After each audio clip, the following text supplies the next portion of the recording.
Hello दोस्तों, नमस्कार। देखिए, आज आपको सीधा नमस्कार किया गया है। इसका कारण हमारा दर्द है। देखिए, इस दर्द की कहानी मैं अपनी लिखी हुई 4 लाइनों से शुरू करना चाहूंगा। फिर बात करते हैं, बिल्कुल सीरियल से बात करते हैं एक एक मुद्दे पर, और हमारे साथ क्या क्या धोखा हुआ है, क्या इस सरकार ने हमारे साथ किया है, एक एक चीज पर बात करेंगे। पहले मेरे लिखी हुई कुछ लाइन है, वो आप सुन लो।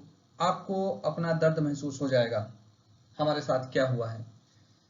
देखिए, इसमें है, कोई एक वजह होती तो सहन कर लेता, लेकिन यहां तो धोखे का पूरा समंदर है। हमारे साथ एक बार धोखा नहीं हुआ, कई बार धोखा हुआ है। आगे है इसमें, मुझे धोखे दिए मेरे रहनुमा ने, सोचा था ठंडी छांव देगा, लेकिन इसने तपता रेगिस्तान दिया। देखिए, जिस सरकार को हमने उम्मीद के साथ चुनकर भेजा था कि हमें रोजगार देगी, उम्मीद देगी, भ्रष्टाचार मुक्त शासन देगी, लेकिन यहां बिल्कुल उल्टा हुआ। ठीक हमारे साथ एक बार नहीं, कई कई बार धोखे हुए हैं। हर रोज हमारे साथ न्यूज़पेपर में धोखा होता है। उत्तराखंड में आप लोग देख ही रहे हैं, वैकेंसी बोल देते हैं, अभी वैकेंसी इतनी आने वाली है, खुश हो जाओ।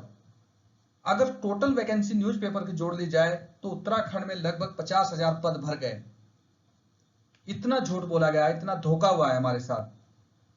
अब देखो, वीडियो की वैकेंसी हम सोच रहे हैं 2016 से सुन रहे हैं कि वीडियो की वैकेंसी आएगी आएगी आएगी, आज तक नहीं आई। इसके बाद एक एक करके अगर आप लोग पटवारी की वैकेंसी, ये तो 2015 से चल रही है कि पटवारी की वैकेंसी आएगी, सॉरी 2017 से। ठीक, तो पटवारी की वैकेंसी आएगी, अब आने वाली है, अब आएगी, अब तक नहीं आई। इसके बाद फिर पीछे आया अभी एक साल पहले कि पीसीएस की 1495 वैकेंसी है, न्यूज़पेपर में आ गई।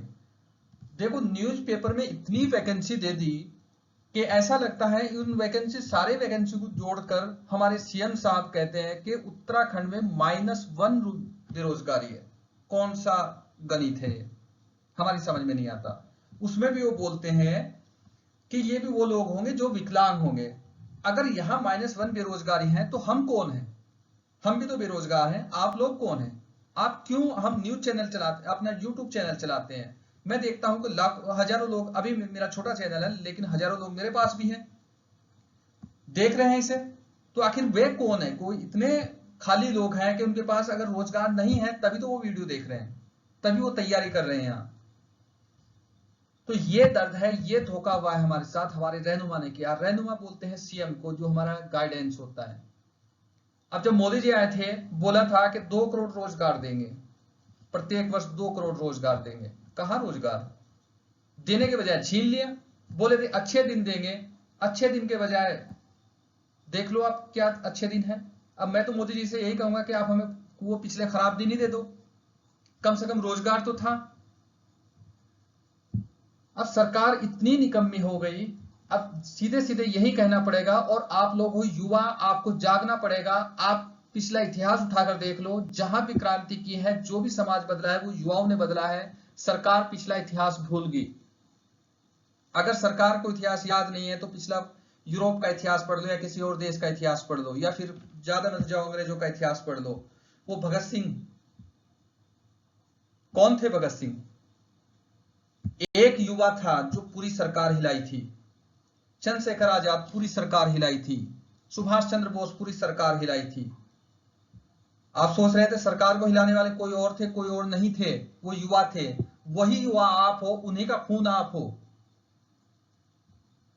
तो बस मैं आप लोगों से यही कहना चाहूंगा कि ये एक क्रांति है, इस क्रांति को, डिजिटल क्रांति चल रही है ये। हम सरकार को, जो सरकार तानाशाही के मूड में आ गई पूरे, उस सरकार को हम बताना चाहते हैं कि हम युवा है, हम सोते हुए शेर हैं, हमें मत जगाओ, हमें हमारा रोजगार दे दो। बस अभी एक हैशटैग चल रहा है, बेरोजगार उत्तराखंड, आप इसे भी चलाओ। और जितने भी कोचिंग संस्थान वाले हैं या जितने यूट्यूब वाले हैं उत्तराखंड में, मैं उन सबसे कहना चाहूंगा, हमारा एक और दूसरा चैनल है जो एसएससी की तैयारी अलग कराता है, उस पर अलग चल रहा है हमारे दिल्ली में। तो उत्तराखंड में मैं सभी से निवेदन करूंगा कि सभी को एक प्लेटफॉर्म पे आना चाहिए, सभी एक साथ मिल सकते हैं। ईमेल सबकी है, सबके फोन नंबर है, सबके यूट्यूब चैनल में है, कोचिंग में है। आगे आना पड़ेगा और रोजगार, इस सरकार को जगाना पड़ेगा। अगर बेरोजगार लोग आत्महत्या करते रहे तो कैसे चलेगा ये? अब बताओ, संदीप फसनवान ने आत्महत्या कर ली और किसी न्यूज़पेपर में कहीं कोई जगह नहीं, बिल्कुल एक कोने में छोटी सी जगह मिल गई। आप जानते हो उसका दर्द कितना सहा होगा, उसकी फैमिली ने कितना दर्द सहा होगा, उसकी मां पे क्या गुजरी होगी जो बेरोजगार के कारण मर गया। अगर सीबीआई जांच आप सुशांत राजपूत की कर सकते हैं तो संदीप फसनवान की क्यों नहीं होगी? सीधे सीधे उत्तराखंड के सीएम को जिम्मेदार ठहराया है। आप कराए जांच।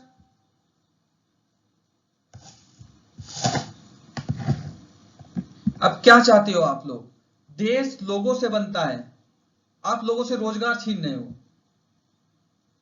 हर चीज का तुमने प्राइवेट कर दिया। बीएसएनएल बिक गया, एयरपोर्ट बिक रहे हैं, रेलवे प्राइवेट हो गया, सब कुछ खत्म हो गया। अब क्या चाहते हो इस देश से? ऐसा कौन सा पाप कर दिया था इन युवाओं ने कि जिसकी ये सजा दे रहे हो तुम लोग? मैं सभी युवाओं से निवेदन करूंगा कि इकट्ठे हो और जो भी पेज है, हमारे सीएम साहब का पेज है या कोई भी पेज है, जो भी सरकारी मंत्री का है या किसी का भी है, बिल्कुल विनम्र तरीके से उनसे सवाल पूछो कि हमारा रोजगार कहां है।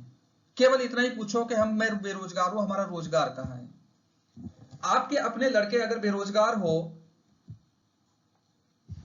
तो आप कहते हैं कि आप तो सीधे बैकडोर से उन्हें एंट्री दे देते हो। आज मैं आप लोगों को ये नहीं कहूंगा कि कौन सी वैकेंसी आनी थी, कौन सी नहीं आनी थी, आप सीधा बात इसी की करेंगे। और लोग भूल गए, आप भूल जाओ, मीडिया आपकी आवाज उठाएगी, मीडिया न्यूज चैनल आपकी आवाज नहीं उठाएंगे। अभी आप देख रहे हो एंड ये जी न्यूज, रिपब्लिक भारत और जितने भी पूरी मीडिया बिकी हुई है। पूरी मीडिया को बॉयकॉट करना चाहिए, बाइकआउट करो पूरी मीडिया को। आपके घर में जो भी चैनल हो, आप देखने से कोई फायदा नहीं है। आप रिचार्ज मत कराओ ना, बिल्कुल उनमें ऑप्शन होता है, आप हटाओ उन्हें वहां से। अगर रिया सुशांत केस में रिया क्या कर रही है, रिया कहां जा रही है, क्या खा रही है, क्या निकाल रही है, क्या नहीं कर रही है, ये न्यूज चैनल चल रही है। बेरोजगारी का कोई मुद्दा नहीं है।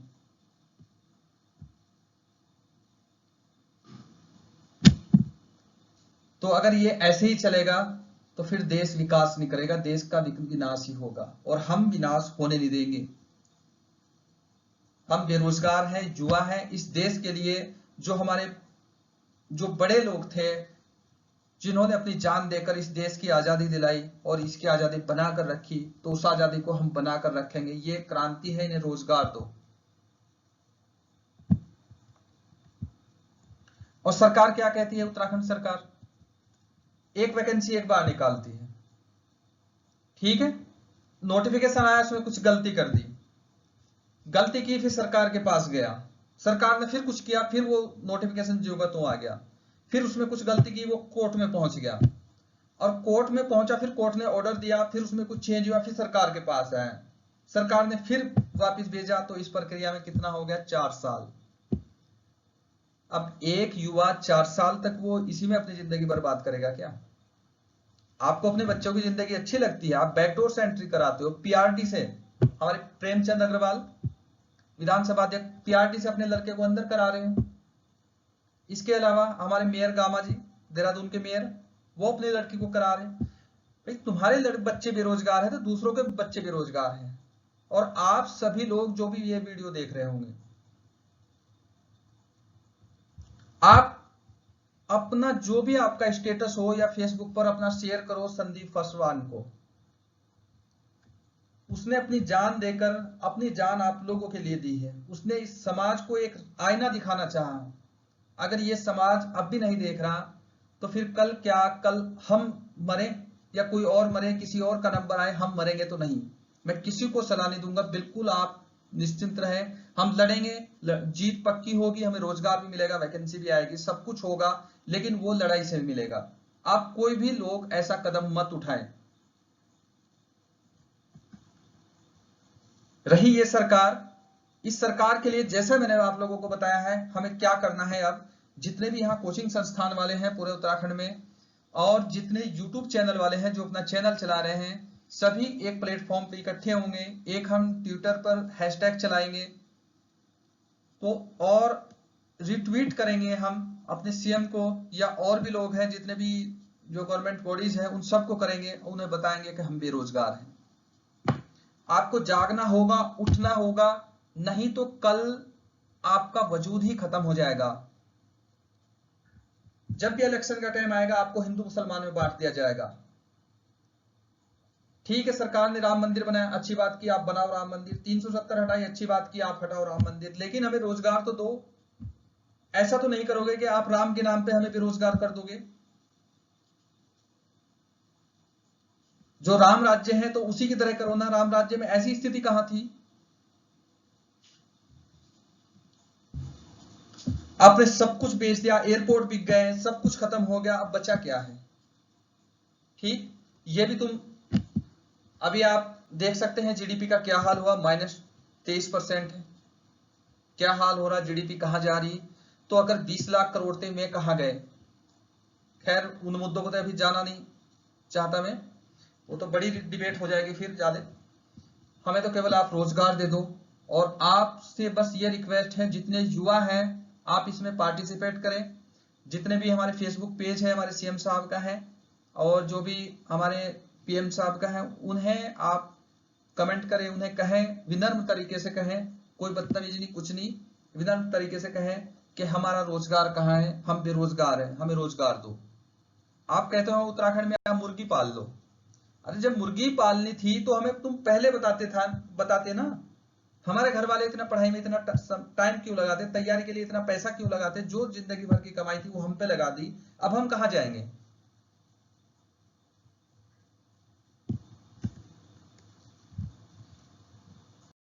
तो ये आप लोगों को सोचना पड़ेगा। और इस वीर को जो हमारे सामने है, संदीप फर्सवान, इसे सलाम करते हैं। और आप लोग, अगर सुशांत राजपूत की हत्या होती, वो सुसाइड करता है तो वो ट्रेंड में चलता है, 2 महीने से अब तक चल रहा है वो पूरा, 1.5 महीने से। उसके लिए सीबीआई भी जांच है, ये भी जांच है, तो इस शेयर के लिए कौन करेगा? इसके लिए भी तो आप जांच करो। ये इसका क्या होगा? ये बेरोजगार है, गरीब है, इस कारण से इसका यहां कोई आपका पॉलिटिकल जो इश्यूज है वो नहीं बन पा रहा। और जो भी है आपके पास, कांग्रेस, बीजेपी, आम आदमी पार्टी, जो भी पार्टी है, अगर वो बेरोजगारी की बात करेगी तो सपोर्ट होगा, नहीं तो यहां किसी पार्टी को कोई सपोर्ट नहीं होगा। अगर कोई सोच रहा होगा कि अपना राजनीतिक मुद्दा भुना लेगा, तो बिल्कुल नहीं भुना लेगा, बेरोजगारों के साथ साथ आना पड़ेगा। अब हर भर्ती में ये 300 रुपए जमा कराते हैं। अभी कनिष्ठ सहायक की थी, 1,20,000 फॉर्म भराए, अब 300 रुपए जोड़ लो कितने कमाए। उससे पहले आपने उसमें भरवाए वन दरोगा में, उसमें था, ऐसे ही इन्होंने कमा लिए 7-8 करोड़। अब 7-8 करोड़ कमाने के बाद तुमने जो वो इतना पैसा हजम किया है, गया कहां? उसका ब्याज कितना बनेगा? हर पेपर में धांधली होती है। एलटी के पेपर में धांधली, 6 मई का पेपर हुआ था उसमें धांधली है। जेई का पेपर हुआ था, उसका कोई अता पता नहीं, अब तक पेपर नहीं हुआ उसमें, उसका तो कुछ पता ही नहीं वैकेंसी का। अब क्या करें? अगर ऐसा अंधेर नगरी हो जाएगा तो फिर युवाओं को आगे आना पड़ेगा, आप लोगों को आने पड़ेगा, और इस सोती हुई सरकार को जगाना पड़ेगा, इसे बताना पड़ेगा कि नहीं, तानाशाही नहीं, यहाँ संविधान का राज है, संविधान के हिसाब से ही चलेगा। ठीक है दोस्तों, तो बस आप लोगों से इतना मेरा कहना था कि जो ये लास्ट के इनके शब्द थे संदीप फर्सवान का, तो मेरी आप लोगों से रिक्वेस्ट है कि आप इसका फोटो अपने स्टेटस में लगाएं और अपने जो फेसबुक पेज है उस पर लगाएं, और इसे बताएं कि इसने आप लोगों के लिए जान दी है, अपनी कुर्बानी दी है। जान देना कोई इतना आसान नहीं होता। ठीक, अब ये हैशटैग एक चलेगा, हैशटैग संदीप फर्सवान।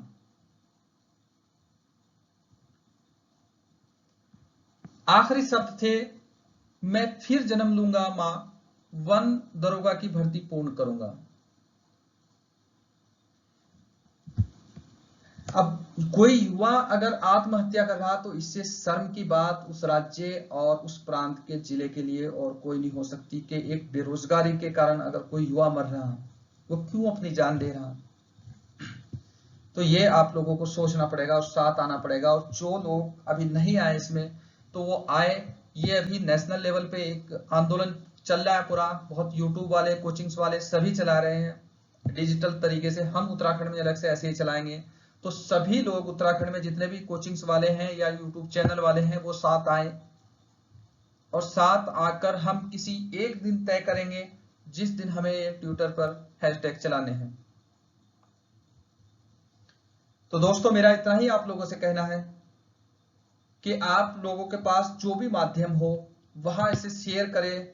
और ये वीडियो कोई प्रमोशन के लिए या कोई कोचिंग के लिए नहीं है या ये यूट्यूब के लिए नहीं है।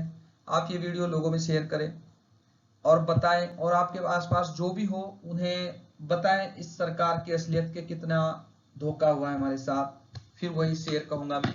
अब उसका मीनिंग आप समझ गए होंगे कि कोई एक वजह होती तो सहन कर लेता, यानी कि कोई एक झूठ होता तो मैं सहन कर लेता। यहां तो धोखे का पूरा समंदर है। रोज धोखा होता है हमारे साथ। न्यूज़पेपर में रोज वैकेंसी आती है। मुझे धोखे दिए मेरे रहनुमा ने, यानी कि हमारे सीएम साहब ने सीधे धोखे दिए हैं, सीधे हमारी सरकार ने धोखे दिए हैं।